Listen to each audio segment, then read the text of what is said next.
Hello students, welcome back to CBSE corner. I hope कि जो रात वाली सीरीज हमने चलाई है आप लोग इसको एंजॉय कर रहे होंगे।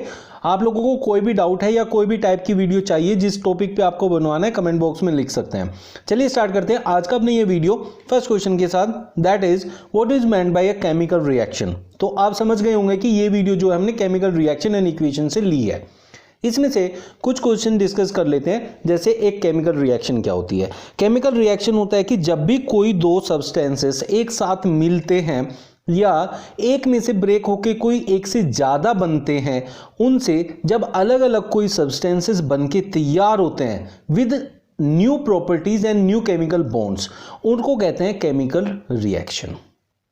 So we can say chemical reaction, a process in which one or more substances, the reactants, are converted to one or more different substances, the products। तो जो हम साथ में लेते हैं जिससे बनाना है उनको हम कहते हैं reactants, और जो बनता है उसको कहते हैं products। Substances are either chemical elements or compounds। A chemical reaction rearranges the constituent atoms of the reactants to create different substances as products। देखिए ये रिएक्शन की जो डेफिनेशन आपके सामने लिखी हुई है थोड़ा सा आपको लेंदी लगेगी, लेकिन इसमें सारी बातें इंक्लूड की हुई है। तो आप अपनी लैंग्वेज में भी बना के इसको लिख सकते हैं कि जब हम एक या एक से ज़्यादा सब्सटेंसेस को एक साथ लेते हैं, कंबाइन करते हैं, तो उनसे नई प्रॉपर्टी के साथ नए सब्सटेंसेस बन के तैयार होते हैं, और जिनको एक साथ लेते हैं उनको रिएक्टेंट्स बोलते हैं, और जो बन के तैयार होते हैं उनको प्रोडक्ट्स बोलते हैं। और जो प्रोडक्ट्स बनते हैं वो रिएक्टेंट्स की प्रॉपर्टी से बिल्कुल डिफरेंट होते हैं, बिल्कुल डिफरेंट होते हैं, उनकी प्रॉपर्टीज को कंटेन नहीं करते हैं। Next question, name and state the law which is kept in mind when we balance chemical equations. Chemical equations को बैलेंस करने का मतलब क्या होता है। केमिकल इक्वेशन को बैलेंस करने का मतलब होता है कि जितने रिएक्टेंट्स लिए हैं उनके एटम्स और प्रोडक्ट के एटम्स सेम होने चाहिए। तो उससे क्या होगा कि इनका जो मास होगा और इनका जो मास होगा वो सेम होगा। तो x plus y will give you, जो भी सब्सटेंस इधर मिल जाएगा तो इधर जो प्रोडक्ट होगा उस प्रोडक्ट का मास इनके रिएक्टेंट्स के मास के सम के इक्वल होगा। उसको कहते हैं law of conservation of mass. इसको हमें फॉलो करना होता है। Law of conservation of mass कहता है कि इन एनी रिएक्शन, कोई भी रिएक्शन में, the mass of the reactants will be always equal to the mass of the product. एक से ज़्यादा रिएक्टेंट होते हैं तो वहाँ सम ऑफ रिएक्टेंट्स बोला जाता है, एक से ज़्यादा प्रोडक्ट होते हैं तो वहाँ सम ऑफ प्रोडक्ट बोला जाता है। लेकिन बात यह है कि LHS मतलब इस साइड जितना भी टोटल मास होगा और इस साइड टोटल जितना भी मास होगा वो इक्वल ही होना चाहिए। तो law of conservation of mass defines कि कभी भी किसी भी केमिकल रिएक्शन के अंदर ना मास क्रिएट होता है ना ही डिस्ट्रॉय होता है। तो mass of reactant will always be equal to mass of product. Hydrogen being a highly inflammable gas and oxygen being a supporter of combustion, yet water, a compound made up of hydrogen and oxygen, is used to extinguish fire। Why? अभी हमने पहले बताया सबसे first question में कि chemical reaction के अंदर जो नए प्रोडक्ट बनते हैं वो रिएक्टेंट्स की कोई भी प्रॉपर्टी को कंटेन नहीं करते हैं, एंटायरली डिफरेंट आपका प्रोडक्ट बन के तैयार होता है। तो इसलिए जो H2O है वो आपका हाइड्रोजन और ऑक्सीजन से बना है, लेकिन वो डिफरेंट प्रॉपर्टीज के साथ बनेगा, उनके साथ नहीं बनेगा जो हाइड्रोजन और ऑक्सीजन की प्रॉपर्टी होगी। AgNO3 plus NaCl gives AgCl।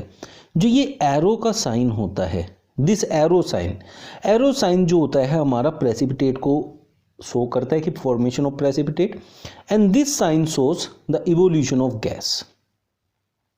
First one is evolution of gas. This is for this sign and precipitate is for this sign। तो इन दोनों के बारे में हमें बताना है कि ये सेकंड वाला हमसे पूछा था ये क्या है, ये है आपका प्रेसिपिटेट, और फर्स्ट वाला पूछा था this is evolution of gas. NH2 plus 3H2 gives 2NH3। Name the type of reaction.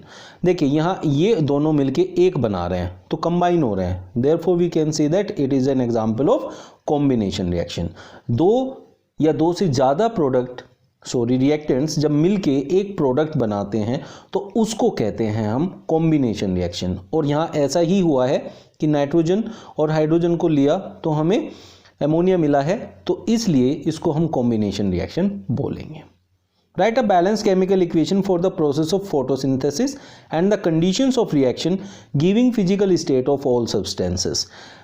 First of all जो फोटोसिंथेसिस होता है, फोटोसिंथेसिस के लिए सबसे एसेंशियल कंडीशन होती है कि वो सनलाइट की प्रेजेंस में होता है, और जो प्लांट्स फोटोसिंथेसिस को परफॉर्म करते हैं वो क्लोरोफिल कंटेन करना चाहिए। तो ये दो हो गई एसेंशियल कंडीशन। और उसके लिए जो हमारे पास रिएक्टेंट्स होते हैं कार्बन डाइऑक्साइड और वाटर होते हैं, सनलाइट और क्लोरोफिल की प्रेजेंस में वो आपको ग्लूकोज और ऑक्सीजन देते हैं। अब इनको जब बैलेंस करेंगे तो यहाँ आपको बैलेंसिंग नेक्स्ट वीडियो में हम समझाएंगे। तो जब बैलेंस करेंगे तो this will be the balanced chemical equation in that case. Write the essential condition for the following reaction to take place. ये देखिए AgBr को ब्रेक किया Ag और Br2 में, मतलब यहाँ सिल्वर ब्रोमाइड था, सिल्वर और ब्रोमीन में अलग अलग बना दिया। तो ये आपको याद आएगा कि ये डिकम्पोजिशन रिएक्शन का फोटोलाइटिक वाला है, जो कि सनलाइट की प्रेजेंस में होता है। तो सनलाइट की प्रेजेंस में होता है तो यहाँ सनलाइट गायब है, तो essential condition is sunlight. The reaction will take in the presence of sunlight. और जो ये रिएक्शन होती है ये ब्लैक एंड व्हाइट फोटोग्राफी में यूज की जाती है। Complete the following equation for the chemical reaction. FeSO4 को जब हीट करते हैं तो Fe2O3 और साथ में आपका सल्फर डाइऑक्साइड और सल्फर ट्राइऑक्साइड मिलता है। इसमें SO2 एंड SO3 यहाँ पुट किए जाएंगे। What happens when water is added to quicklime? Quicklime CaO होता है। इसमें जब हम वाटर को मिक्स करते हैं तो हमें मिलता है CaOH का होल ट्वाइस, जिसको हम स्लेग लाइम कहते हैं। तो यह जब बनता है तो वहाँ एक हिसिंग साउंड आता है करके और हीट प्रोड्यूस होती है। तो हीट प्रोड्यूस हो रही है तो इट मीन्स एक्सोथर्मिक रिएक्शन का भी एग्जाम्पल है, और दोनों कंबाइन हो रहे हैं तो इसलिए ये कॉम्बिनेशन रिएक्शन का भी एग्जाम्पल है। तो इसको कॉम्बिनेशन रिएक्शन का बताने के लिए भी यूज कर सकते हैं, और आप इसको एक्सोथर्मिक के लिए भी यूज कर सकते हैं, और ये CaOH होल ट्वाइस का फॉर्मेशन में भी यूज की जा सकती है। Name the oxidising and reducing agent in the following reaction.